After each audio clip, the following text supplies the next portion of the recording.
नमस्कार दोस्तों, स्वागत है आप सभी का अपने इस YouTube चैनल पर। दोस्तों, आज की यह कहानी आप सभी के लिए बहुत ही ज्यादा महत्वपूर्ण और उपयोगी साबित होने वाली है, क्योंकि आज की इस वीडियो में हमने जिस कहानी को सुनाया है, उस कहानी में एक बुद्धिस्ट मंक ने हमको जीवन में कैसे जीना चाहिए इसका सच्चा अर्थ बताया है।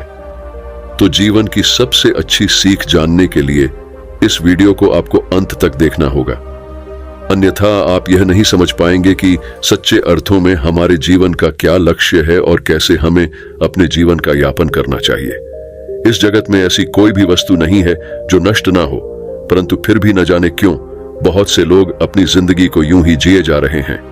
लोग यह भूल जाते हैं कि सभी लोगों को एक न एक दिन अवश्य मृत्यु प्राप्त होगी, और जब मृत्यु प्राप्त होगी तब वह क्या करेंगे।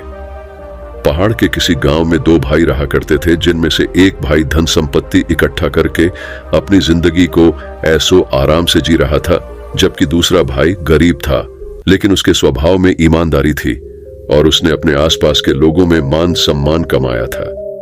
परंतु वह दोनों भाई जीवन के वास्तविक मूल्य से बिल्कुल अनजान थे। उन्हें यह नहीं पता था कि जो वह कमा रहे हैं, उनकी कमाई एक न एक दिन नष्ट अवश्य होगी, और तब वे क्या करेंगे। समय बीतता गया और जब उन दोनों भाइयों का बुढ़ापा आया तो वे दोनों भाई एक दिन अपने घर पर बातचीत कर रहे थे। तभी उनमें से एक भाई ने कहा, भाई, आपने इतनी सारी धन संपत्ति अर्जित की है, ऐसो आराम की सारी सुख सुविधा बनाई है, और वहीं पर हमने मान सम्मान प्राप्त किया है, लेकिन अब हम लोगों को ऐसा लगता है कि अब हम इस जगत में ज्यादा दिनों के लिए नहीं रह पाएंगे, और हमें ऐसा लगता है कि हमने अपने जीवन में जो भी धन संपत्ति मान सम्मान कमाया है उसका क्या मूल्य है। और हम लोगों को ऐसा भी लगता है कि अभी कोई तो चीज है जो हम लोग अभी नहीं कर पाए हैं, और हमें अंदर से डर सा महसूस हो रहा है। परंतु हम लोग यह नहीं जान पा रहे हैं कि हमने जो भी मूल्य कमाया है वास्तविकता में वह सच है या झूठ। हम लोगों के द्वारा किए गए कार्य जीवन के लिए उपयोगी रहे या नहीं। ये सारी बातें सोचकर दोनों भाई उदास बैठे थे। तभी बड़े भाई का मित्र उन लोगों के पास आया। जैसे ही उस मित्र ने उन लोगों को देखा तो उसे ऐसा लग रहा था कि जैसे वह उदास बैठे हों। कुछ अच्छा नहीं देखने के बाद उसने बड़े भाई से पूछा, मित्र, मुझे लगता है तुम किसी परेशानी में हो, तुम इतने उदास क्यों दिख रहे हो। उसके बाद बड़े भाई ने कहा, मित्र, मैं क्या बताऊं आपको, हम दोनों भाइयों ने अपने जीवन में धन संपत्ति मान वैभव सब कुछ कमाया, परंतु फिर भी न जाने क्यों अंदर से ऐसा लगता है कि कुछ तो अभी बाकी है जो मैं नहीं जान पा रहा हूं। उसके बाद मित्र ने कहा कि मित्र, पास के एक कस्बे में एक बौद्ध भिक्षु रहते हैं। मुझे ऐसा पता चला है कि वह सभी लोगों के प्रश्नों के जवाब बहुत ही अच्छे तरीके से देते हैं और सभी लोग उनसे संतुष्ट भी होते हैं। क्यों ना तुम भी उनके पास जाकर अपने सारे प्रश्नों का जवाब प्राप्त करो। दूसरे दिन वह दोनों भाई उस कस्बे में चले गए। जब वे वहां पहुंचे तो वह बौद्ध भिक्षु ध्यान की अवस्था में बैठे हुए थे। उन दोनों भाइयों ने कुछ क्षण इंतजार करना ही उचित समझा। थोड़ी देर के बाद जब बौद्ध भिक्षु ध्यान से बाहर निकले तो उन्होंने अपने सामने दो वृद्ध व्यक्तियों को देखा। उन्होंने उन दोनों की तरफ देखते हुए कहा, वत्स, क्या बात है, तुम कुछ उदास दिख रहे हो। तब उन दोनों भाइयों ने कहा, महात्मन, हम दोनों भाइयों ने अपनी सारी जिंदगी सुख समृद्धि धन संपत्ति मान सम्मान अर्जित करने में बिताया। हम दोनों ने वे सभी चीज इकट्ठा की जो सभी लोग करते हैं, लेकिन अब जब हम लोग इस जीवन को छोड़ रहे हैं तो हम लोगों के सामने कई सारे प्रश्न हैं जिनका जवाब जानना हम लोगों के लिए बहुत आवश्यक है, और हम लोगों को उन सवालों का जवाब भी नहीं पता है। अतः कृपा करके आप हमारे सभी सवालों के जवाब देने की कृपा करें। बौद्ध भिक्षु कुछ क्षण सोचने के बाद कहा, मैं आपके सभी सवालों का जवाब तो नहीं दे सकता, परंतु यदि आप अपने सभी सवालों का निचोड़ करके एक सवाल पूछे तो मैं अवश्य आपके उस एक सवाल का जवाब दे सकता हूं। दोनों भाई अब बहुत ज्यादा सोच में पड़ गए कि हम अपने जीवन के सारे सवालों का निचोड़ बनाकर एक सवाल कैसे बनाएं। बहुत ज्यादा सोच विचार करने के बाद उन दोनों ने बौद्ध भिक्षु से कहा, महात्मन, हम आपसे सिर्फ इतना पूछना चाहते हैं कि हम लोगों ने अपने पूरे जीवन में मान सम्मान धन संपत्ति अर्जित तो कर ली, तो फिर हम लोगों ने ऐसा क्या अर्जित नहीं किया है जो हमें को अर्जित करना चाहिए था, और हम लोग अपने जीवन के अंतिम पड़ाव पर इतना दुखी क्यों हैं, और हम लोगों ने जो भी अर्जित किया है क्या उसका कोई मूल्य नहीं है। अतः आप हम लोगों को यह बताने का प्रयास करें कि एक मनुष्य को किस प्रकार से जीवन जीना चाहिए ताकि वह अपने प्राण छोड़ते वक्त अफसोस ना करे कि मैंने यह गलत कर दिया, और यह करने के लिए अभी बाकी है, बल्कि उसे तो ऐसा लगे कि मैंने जो भी किया वह बहुत अच्छा था। बौद्ध भिक्षु मुस्कुराए और बोले, इस जगत में सिर्फ एक ही चीज सत्य है और वह मृत्यु, बाकी सब नश्वर है। परंतु फिर भी न जाने क्यों लोगों को ऐसा लगता है कि उनकी मृत्यु तो कभी होगी ही नहीं, और जब तक उनका बुढ़ापा नहीं आता या उन्हें कोई बीमारी नहीं पकड़ती, तब तक वे यही सोचते रहते हैं कि वह हमेशा के लिए इस जगत में रहेंगे। और यही सोच करके वे सभी लोग सिर्फ अपने पूरे जीवन में धन संपत्ति मान वैभव अर्जित करते रहते हैं, और वह यह नहीं जान पाते हैं कि जीवन को कैसे जीना चाहिए। लोग यह नहीं समझने का प्रयास करते कि हमें किस तरह का जीवन जीना चाहिए ताकि हमें बाद में अफसोस ना हो। और लोग इस भौतिक जगत में फंसकर सिर्फ भौतिक वस्तुएं ही प्राप्त करते रहते हैं। मनुष्य जब इस जगत में आता है तो जन्म लेने के बाद इस जगत के रहन सहन को देखकर वह भी इसमें घोल मिल जाता है।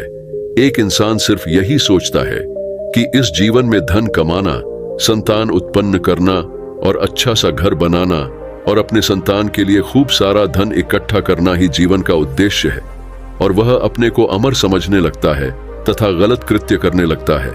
वह अपने सारे जीवन में उन मूल्यों को कमाता है जिनका कोई मूल्य नहीं है, और उस मूल्य को भूल जाता है जो अमूल्य है।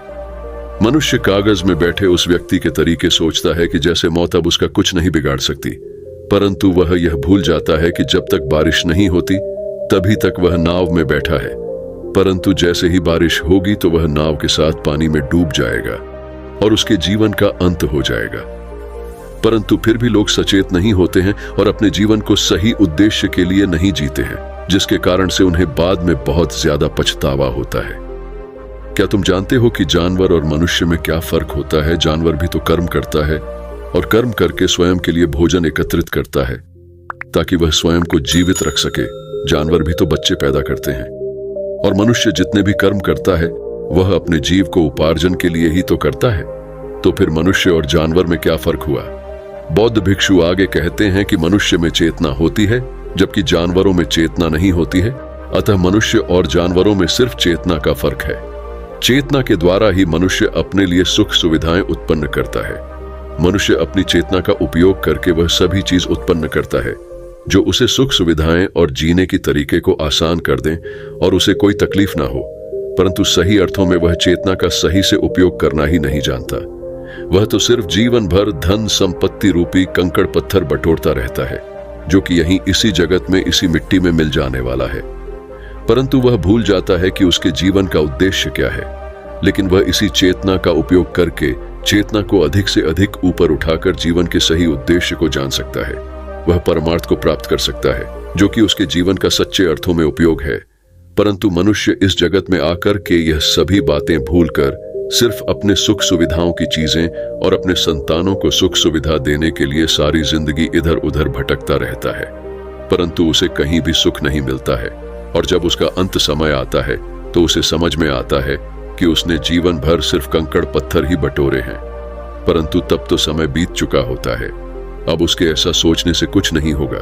तभी मनुष्य मानव शरीर छोड़ते समय बहुत ज्यादा दुखी होता है। लेकिन यदि कोई मनुष्य किसी भी समय पर यह जान जाए कि जीवन को कैसे जीना चाहिए और इस जीवन का क्या उद्देश्य है, तो उसे बाद में पछताना नहीं पड़ता है। बौद्ध भिक्षु कहते हैं, क्या तुमने कभी महसूस किया है कि तुम सांस कैसे लेते हो और कैसे छोड़ते हो? क्या तुमने कभी अपने अंदर गुनगुनाहट को सुना है? क्या तुम अपने मन को कभी जान पाए हो? यदि कोई व्यक्ति अपने मन को समझ ले तो वह यह भी समझ जाएगा कि इस जीवन का क्या उद्देश्य है और इस जीवन को उसे कैसे जीना है, क्योंकि सारा खेल मन का है। इस जीवन का उद्देश्य सिर्फ इतना है कि इंसान को यह जानना है कि वह कौन है, कहां से आया है, कहां जाएगा, उसे क्या कर्म करना चाहिए, ताकि वह जब शरीर छोड़े तो उसे दुख ना हो। उसे स्वयं को जानना है।